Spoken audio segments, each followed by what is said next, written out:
Your vehicle's actually currently recorded as cancelled registration. What? It's your vehicle. Can you believe it? Rowan Baxter just tried to rewrite history by blaming Hannah, his wife, for not registering the car. But in the end, it was Hannah and her 3 children who paid the ultimate price for Rowan Baxter's horrific actions. Let's rewind here because the Queensland coroner's report exposes a terrifying pattern of control. This is a wake-up call. We must understand the insidious nature of coercive control before the lives of another family is so brutally shattered. And that is why we're here today. This video is dedicated to raising awareness about coercive control and domestic violence. We're going to delve into the disturbing case of Hannah Clarke to help you recognise the signs of insidious abuse. Join us as we uncover the truth. Hit the subscribe button to help us spread awareness and to prevent further tragedies. But first, a short recap of what happened. Hannah Clarke and her 3 children, Alalia, Liania and Trey, were tragically murdered by Rowan Baxter in a horrific murder-suicide on February 19, 2020 in Brisbane, Australia. Baxter doused the family car in petrol and then set it alight with them inside. Hannah managed to escape the burning car, but she sadly died in hospital later that day. Sadly, their 3 children died at the scene, strapped in the car. This horrific event sparked a national conversation about domestic violence in Australia, and the coroner's report on Hannah's death shed substantial light on the insidious nature of coercive control. Could this tragedy have been prevented? Were there warning signs in Rowan Baxter's behaviour that others simply overlooked? Deputy Coroner Jane Bentley suggested Baxter was adept at manipulating how others perceived him, and according to Bentley, this tactic is known as impression management. We all engage in impression management to some degree or other. We carefully craft our public image, for example. But when this is used as a tool of manipulation, the consequences can be catastrophic.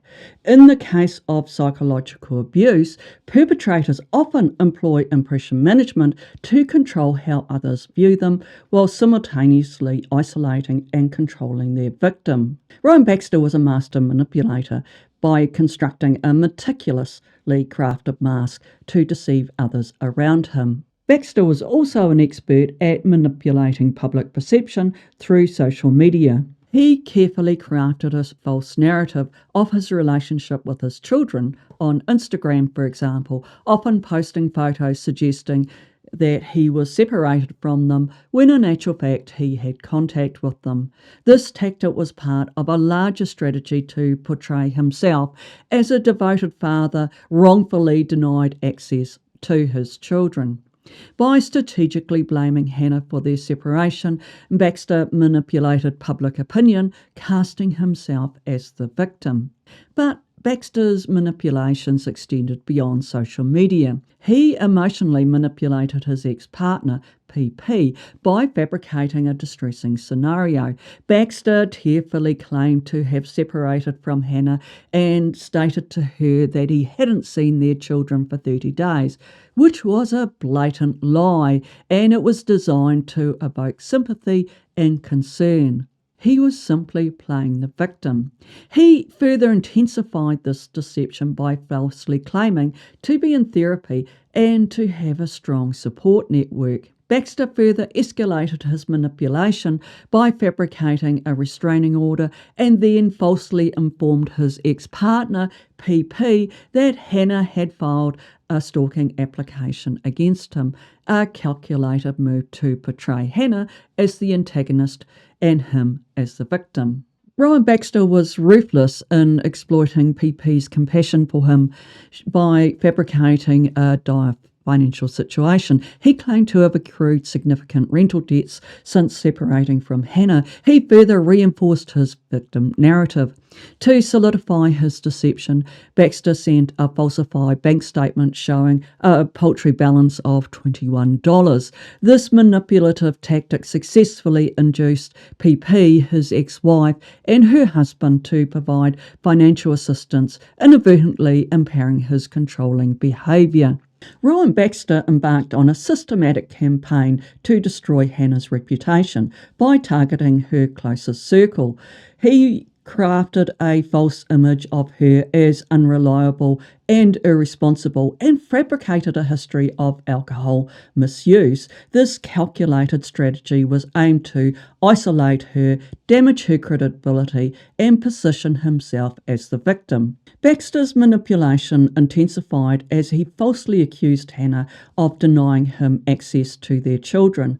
Concurrently, he invented a story of financial ruin, claiming crippling legal costs were obstructing his pursuit of custody of the children. These tactics were designed to portray him as a wronged father, elicit sympathy, and potentially fracture Hannah's support systems. Abusers like Rowan Baxter are experts at deception. They craft a public persona as a victim while privately inflicting abuse. By carefully calculating the timing and location of his violence and manipulation, Baxter maintained an illusion of normalcy. This kind of calculated cruelty isolates a victim and shatters their self-esteem and shields the abuser from public scrutiny. It's clear that Rowan Baxter exploited his children to control Hannah. He exhibited aggression towards them and imposed punishments such as confiscating their toys or cancelling plans as a direct response to Hannah's refusal to comply with his demands, including sexual coercion. Baxter would also terrorise Hannah with threats to take away the children or withhold their whereabouts when he had them in his care. Hannah lived in constant fear of Baxter.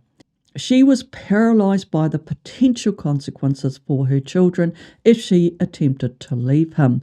This terror was tragically amplified when she reported her concerns to the police in December 2019, just 3 months before the unthinkable occurred. A close friend of Hannah's, Ms. B, was so troubled by Baxter's behaviour towards the children that she alerted the authorities to the disturbing social media posts where Baxter expressed unfounded concerns for the children's normality. These posts included disturbing footage of him roughly handling the children, such as tackling them in a way that appeared potentially harmful. In one particularly disturbing post, he filmed the children enduring an ice bath while the youngest, Trey, sobbed uncontrollably. Miss B also observed a disturbing pattern of Baxter deriving apparent pleasure from dominating Hannah and the children. Following the horrific tragedy, another friend of Hannah's came forward to disclose that the oldest daughter, Eulalia, had developed an abnormal fear of Baxter. The friend believed this fear was a direct result of witnessing Baxter's treatment of Hannah. By late 2019, Baxter's behaviour towards Hannah had spiralled into a controlling pattern.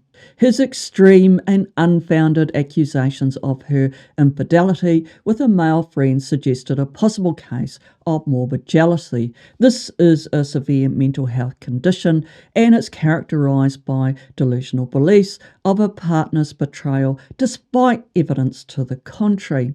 It's often accompanied by obsessive thoughts and controlling behaviour. The important point here is that morbid jealousy has a strong correlation with violence against a partner. It's crucial to recognise that this is a serious issue requiring professional intervention for both the abuser and the partner. Well, that's where I want to leave things on the Hannah Clarke case, so it's time to wrap up.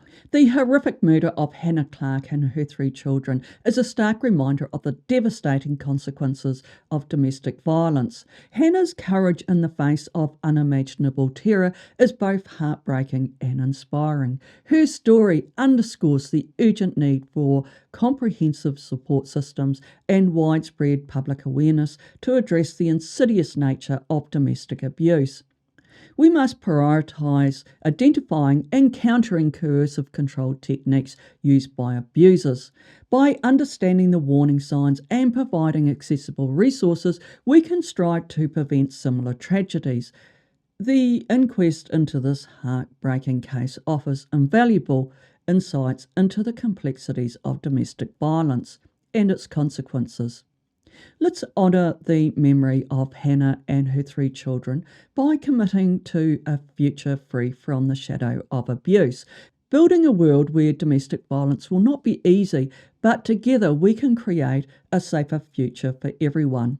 If you or someone you know is experiencing domestic violence, please know that you're not alone. Help is available. Reach out to support services, confide in a trusted friend or a family member, or contact emergency services if you're in immediate danger.